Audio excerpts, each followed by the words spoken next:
It took 15 long years, but I have finally beaten the game Super Mario Sunshine.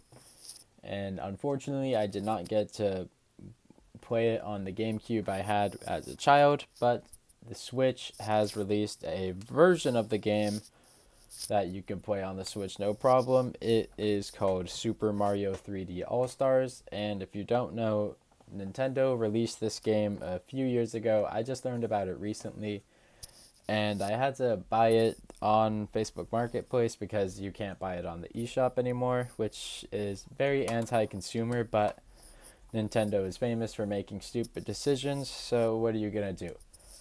So, I want to talk about the nostalgia I have for the game, and if I think it saves the game from being like a bad game. Would I call this game bad?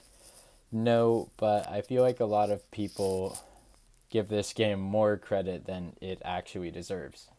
So, what I mean by this is the game is very repetitive with its levels and its system, and the game has lots of annoying bugs, and you can just tell it's not finished. It's very unpolished. It just feels rushed. So, with all that out of the way, this game has a lot of charm in the setting and the characters. You're introduced to a new mechanic called Flood. That is the jetpack he has. It can shoot water. He can move around. That jetpack pretty much is the whole game. So the levels in this game are very creative. They look visually the game is very pleasing. The soundtrack slaps. I can listen to the song that plays in Isle Delfino all day long. There's visually and audio, the game is just extremely good. The gameplay, the most important part is it's okay for the most part.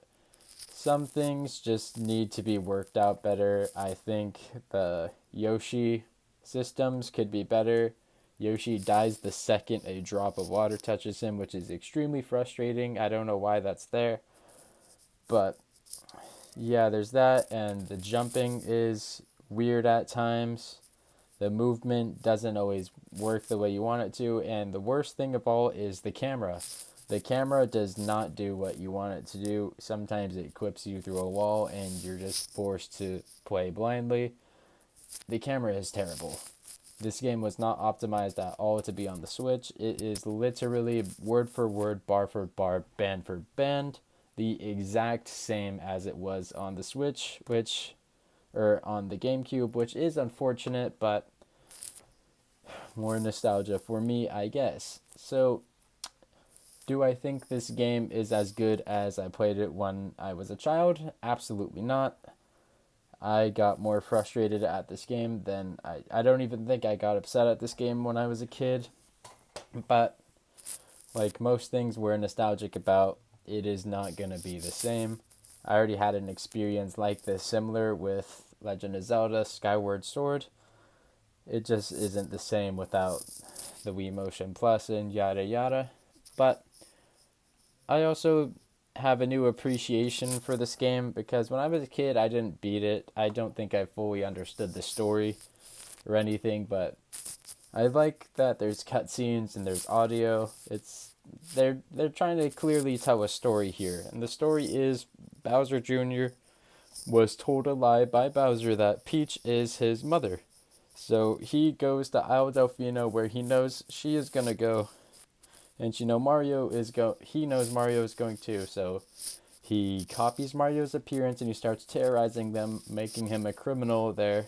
So he gets there, he gets arrested, and he's charged with cleaning up the goop messes that Bowser Jr. is making around Isle Delfino.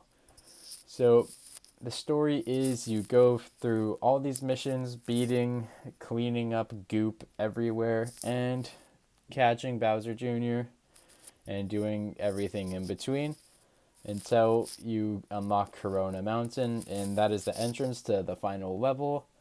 And I have problems with the final level.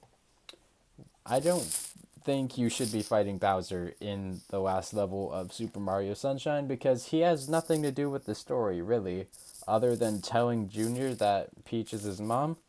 He's not in the story, like, at all. We never see him, we never hear anything talk about him. It is just Bowser Jr. as Metal Mario. And I think it's stupid. I think we should have fought Bowser Jr. He could have expanded on.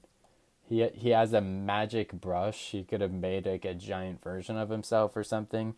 The magic brush is nowhere to be seen in the final battle. It is extremely lackluster. You climb up some clouds and you go to the top and you see Bowser and Bowser Jr. chilling in a hot tub. And the battle is Bowser breathes fire on you and Bowser Jr. shoots bullet bills at you. I think that's what they're called. And you have to ground pound 5 things and then you win the fight. And it's stupid. It's actually shit. So most of my deaths came from ground and pounding and then I clip through the floor. And you can just jump over every single projectile they're shooting at you. Where's the magic brush? I don't understand why that's not a thing. They set it up as like a huge magic tool invented by the same guy that invented Mario's jetpack, the Flood. And that guy's also nowhere to be seen once in the whole thing, which is also a little weird, but that's something else entirely. So, after beating the boss, completing the game after 15 years, I would say it's still a solid game. I'll hold it special in my heart. I believe it is my first Mario game I've ever played, and I actually didn't get to play Super Mario 64 as a child, so now I'm excited to give that a try too. But would I recommend you get into this game? No, not in this day and age.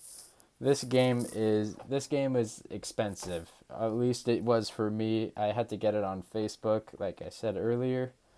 So, unless you're a big fan of Mario Galaxy and 64, or you just are dying to try it, I would not recommend buying it. But if you're a diehard Mario fan and you love playing, replaying, doing challenges, 100%ing, speedrunning, whatever, I would definitely pick it up. There's lots of cool speedruns out there. And the game is, honestly, it has a lot of charm. That's what every single person that talks about this game will tell you. The game has charm. So, that's all I have for the video. Thanks for watching. See ya.